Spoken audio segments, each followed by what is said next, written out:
प्रकार की अपवित्र दृष्टि नहीं। अगर अपवित्र दृष्टि भी होगी तो उसको सूरदास की तरह से आंखों को फोड़ना नहीं है, लेकिन अपनी खिड़की बंद करके अंतःकरण में झांक कर कि मेरे अंदर इतने गंदे विचार, अश्लील विचार क्यों आए। कहीं तो गलत मैंने खाना खाया है, किसी के गलत घर का पानी पिया है, किसी से गलत मेरी दृष्टि गई है, किसी के शरीर पर गई है, किसी के धन पर गई है, किसी के जन पर गई है, किसी के महल पर गई है, किसी की गाड़ी पर गई है, किसी के पद पर गई है, कहीं तो गई है। मुझे अपने आप को संभालना। तो बहुत सारे लोग 90% रोगों को आप ठीक कर सकते हैं, ये आप चैलेंज लीजिए। वरना सारा पैसा हॉस्पिटल में जा रहा है और ये क्या बोलते कोर्ट कचहरी में जा रहा है, लड़ाई झगड़े में जा रहा है, ऐसा वैसा खाने पीने में जा रहा है। हमारा भारत आज भी स्वर्ग बन सकता है, बशर्ते वेस्टेज समाप्त हो जाए। लोग हमसे पूछते हैं कि ब्रह्मा कुमारियों के पास इतना पैसा कहाँ से आता है जो बढ़िया बढ़िया महल बनाते हैं, बढ़िया बढ़िया फंक्शन करते हैं, और किसी से कोई भी हम फीस तो लेते नहीं है, डोनेशन लेते नहीं है, पर क्या करते हैं? कोई तो सोर्स ऑफ इनकम होगी ना। क्या इनकम है? आज आपको क्लियर बता रहे हैं। ये बात यहाँ ये समझाई जाती है कि देखो, आप अपने टेंशन को समाप्त करने के लिए शराब, बीड़ी, सिगरेट, जो भी अश्लील चीजें, फैशन, व्यसन, करप्शन, इसमें जो वेस्टेज ऑफ मनी जाता है उसमें से आप 50-50 बढ़िया खाओ, बढ़िया पहनो, बढ़िया घूमो अच्छे से, लेकिन विश्व कल्याण के लिए 50% सेवा में। कहा जाता है अपने लिए जियो तो क्या जियो। ये जीवन वो है जो दूसरों के लिए जिया जाता है। हम प्रकृति का एग्जाम्पल देते हैं कि नदियां न पिए कभी अपना जल, वृक्ष न खाए कभी अपना फल, अपने तन का मन का धन का जो दूसरों को देता दान रे, वो सच्चा इंसान रे, इस धरती का भगवान रे। इस देश में भंडारी रखी है ना, जिसको चाहिए 10 डालो, 10,000 डालो, लाख डालो, 1 रुपया डालो, चॉइस। वेस्टेज तो कर रहे हैं ना। इस वेस्टेज को ऐसे अच्छे से यूज करो, खुद खाओ और 50% विश्व के कल्याण में लगाओ, तो भगवान की तरफ से दुआएं मिलेंगी, मनुष्य आत्माओं की तरफ से दुआएं मिलेंगी, अपनी अंतर आत्मा की दुआएं मिलेंगी, और जीवन हमारा भी अच्छा बनेगा और सबका भी अच्छा बनेगा। तो जैसा कर्म हम करेंगे हमें देखकर और भी करेंगे। तो मेरी शुभ भावना ये है कि आज सच्चा सच्चा महिला दिवस मनाइए, अपने घर को स्वर्ग बनाइए, अपने बच्चों को प्यार से सिखाइए, डांट के फटकार के नहीं।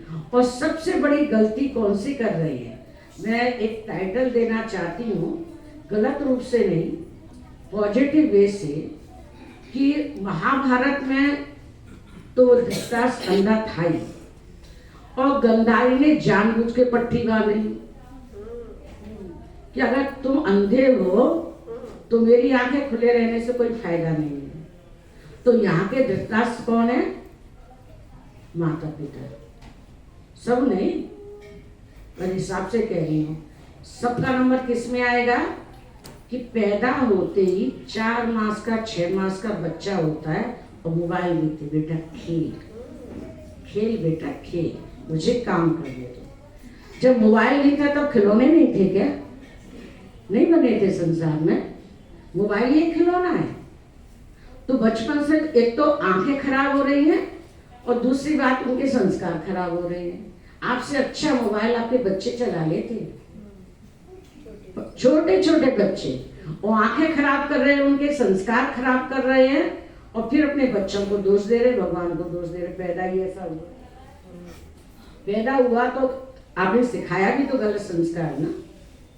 तो जो माता पिता अगर अपने बच्चों के लिए ऐसे खिलौने देते हैं, आज की दृष्टि में वो धृतराष्ट्र और गंधारी है।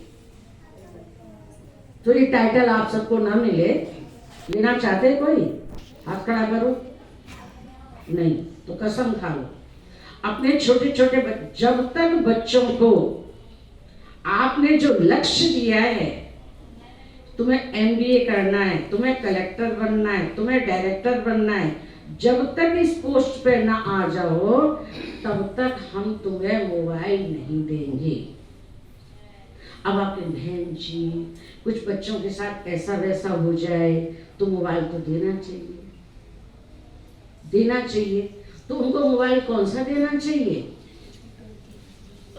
बिल्कुल नहीं, छोटा वाला भी नहीं। उनको मोबाइल देना चाहिए भगवान।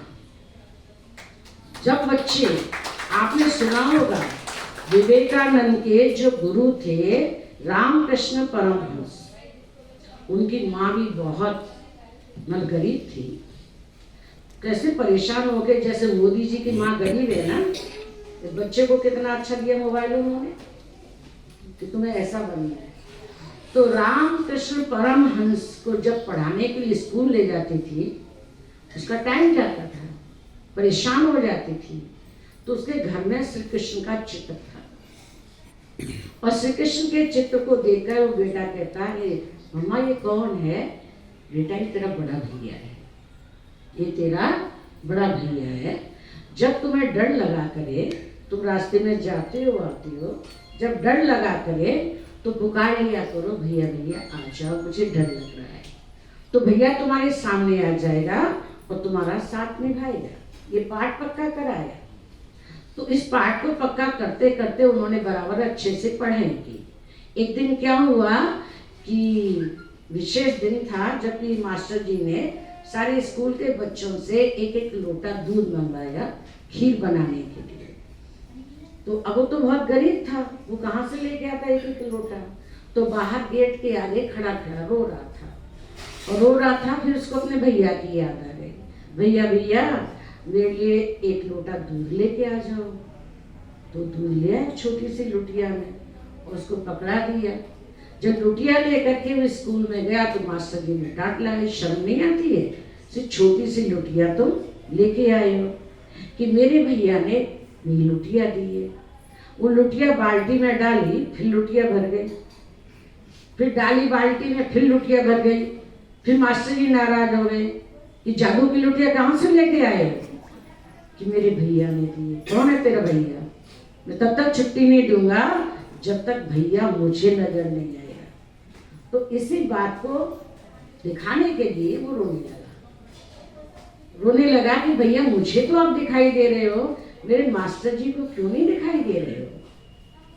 तो जब मास्टर जी ने कहा तब उनको साक्षात्कार हुआ और साक्षात्कार के आधार पर उसका नाम रखा रामकृष्ण परमहंस।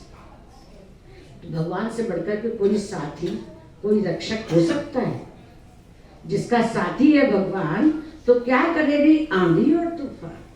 तो अपने बच्चों को ऐसा मोबाइल भेंट करो। और बाकी खिलौने तो वैरायटी प्रकार के दो ना, कि जब कहीं परेशानी है तो मोबाइल ही नहीं, भगवान को याद करो। तो ये आपकी बहुत बड़ी जिम्मेवारी है। मेरी शुभ भावना है कि हमारा भारत जो स्वर्णिम था पुनः स्वर्णिम बन जाए, उसकी जिम्मेवारी आज के दिन आप सब उठाएंगे। उठाना चाहते हैं तो सामने हाथ करिए। तो मैं जो संकल्प दूंगी उस संकल्प को लीजिए। आज हम सभी महिला दिवस के अंतर्गत भगवान को साक्षी मानकर प्रतिज्ञा करते हैं, प्यारे शिव बाबा हम अपने आप को अपने बच्चों के लिए बढ़िया बढ़िया खिलौना देंगे और मोबाइल नहीं देंगे। बेटा तुम 10th में पास हो जाओगे, 50,000 का मोबाइल गिफ्ट करने लो। ये अपने बच्चों को सिखाइए, ठीक है? बहुत बहुत थैंक्स। ओम शांति, ओम शांति।